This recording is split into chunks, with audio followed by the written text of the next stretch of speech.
Hi everyone, back to the Painterly Portrait series, and today we're featuring hair.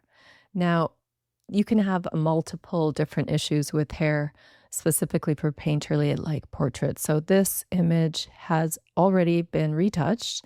The only thing that hasn't been touched is her hair, believe it or not. And the reason for that is because I shot this with my 50 1.2 at 1.2 using continuous lighting.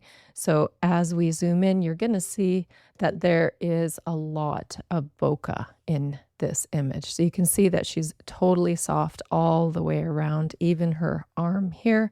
And that, of course, is because I shot with the 1.2 and I was relatively close. So obviously, the further away I got, the more in focus she would be edge to edge, but I was relatively close. And I just had one softbox camera left and a reflector camera right. Okay, so essentially, if you're going for painterly, for me, for what I do, I tend to want to get rid of the dark, deep shadows in the crevices of the hair. That's just me. And I like to add a little bit more hair around here. And there's a couple of different ways that you can do it. You can actually draw the hair on. I'll show you how to do that really quickly. And for that, I typically just use a soft brush. I do have these hair brushes, but for those of you that don't, I will demo what I do. So I just sample a lighter to mid-tone color. I'm not going for bright in here. And I make my brush very small. So you're going to see, let's zoom in so you can see this better. So you're going to see that it is pretty work heavy. So you're going to have to spend a lot of time just adding in those hair strokes. The reason why just a basic soft brush works is because there's so much bokeh in this image already that the hair strokes are already going to be really, really soft. So you just kind of follow the general direction of the hair and you come in and you essentially just embellish those hair strokes and fill in those really dark shadows, right? So even here, you're just going to kind of fill that in with that mid-tone-ish color, okay? So let's zoom out. And if I turn that on and off, you can see that that does make a significant difference. So that's one way that you could do it. And for all intents and purposes, this does work really well for realism. Okay, so if you just wanted to maintain the realism of this particular hair type, then this is probably what you would do. And then as you fill these in, you can go a little bit lighter and start adding in a little bit lighter hair as well. And this works really well.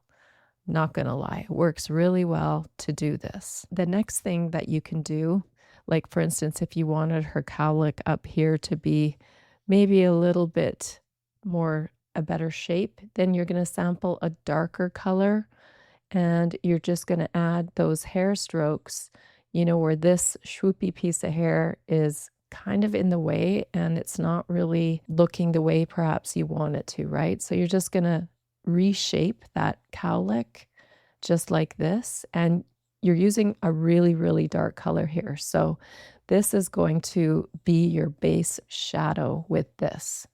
So you're just coming in like this and you're not really coloring it in because you're still using the hair stroke look. And then if I look over here, this is a little too light. I'm just going to add a little bit of contrast this way, just to kind of equalize each side like this.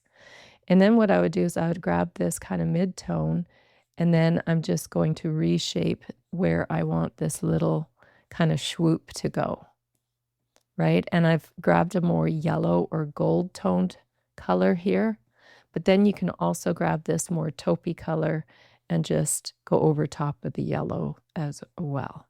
So these are just little tips and tricks that you can use to affect hair if it's not exactly perfectly the way you want it, right? Because hair can be a problem for a lot of portrait photographers. And just grab that lighter color over on this side and fill in those parts. We'll turn this on and off and you can see that we've made a significant difference, but I would, if you're going to do that, I would recommend that you grab this lighter color and just blend in that really dark shadow layer that you did right about here, so that it's not too dark and looks off. Okay, so that's how I would fix kind of these issues with the hair. And you can really see in here that just that little bit of brushwork really does help. Hey guys, really quick, I wanted to share with you the fact that I now have a new lesson up in my store. It's downloadable and it includes the image. So yes, it's what everyone's been waiting for. This is my fine art equine portrait course. And what's going to happen with this one is I'll show you with another image in the course how this exact technique can be applied to pets or even wildlife. Okay, this is the before and the after, and this is only a 45-minute lesson because the techniques are not really that difficult. Additionally, I want to share with you something else very exciting. So if you come back into my store and you click on my PNG files, I have a brand new PNG kit. Now, this kit includes all of these embellishments, and they're all meticulously created and cut out, and you can create so many different things with them. So if you're into that more fantasy kind of look, these are the images that you can create using items. You can combine the jewelry. There's all kinds of flourishes and gold chains, and I want to share with you this because this is a game changer for fantasy photographers. It's seriously endless. I will do a full YouTube video on how to use this. So if you're on the fence, then you for sure are going to want to wait until that. But you can see how gorgeous they are. They're all brushed gold, very beautiful. And then in a couple of weeks, I will be also launching my costume maker, which is going to include things like this. Things like this. It's absolutely fun and spectacular, so stay tuned for that one. Now, if you wanted to, what you could do is go ahead and grab your mixer brush, because the mixer brush is going to really soften everything and kind of give it a really soft look. So again, my usual settings, guys, 40-40, 26, or 50-50, 25, it doesn't really matter, but make your brush the size of the area you want to affect. And this really is going to blend in all of your edges, and make your brush smaller depending on the area that you're working on. And this side is completely already soft, strictly because it was shot on that 51.2. But then you can come in here and you can do the same thing. I like to start at the back edge for these images because this is going to be the softest portion near this part. And then you can come in and you can see I'm not doing circles. I'm not trying to mush everything together. What I'm really trying to do is just soften that, and this will soften those deep shadows as well for you. So if you have a really bright spot like this, pull it up into the shadow, and it's going to really help you soften those darker shadows and make everything look a little more cohesive. Okay, and even here, so we're just pulling those lighter colors down.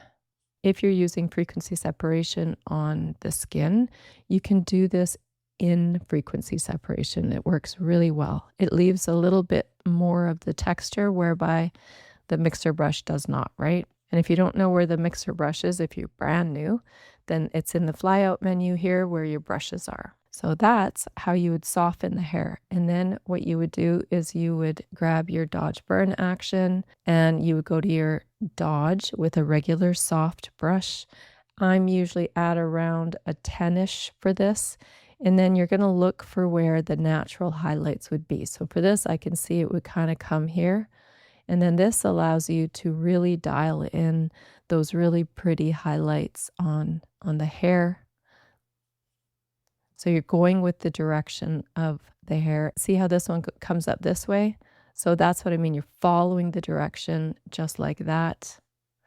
And it really does make quite the difference. And once I do the initial one, like this with a bigger brush. Then I come in with a much smaller brush, and I usually will do 1 or 2 strokes because that's gonna really accentuate that highlight.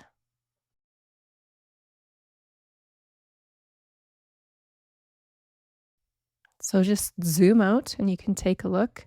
You can do your before and after, and then if you wanted to, you could reduce that a little bit, and that's how I do that.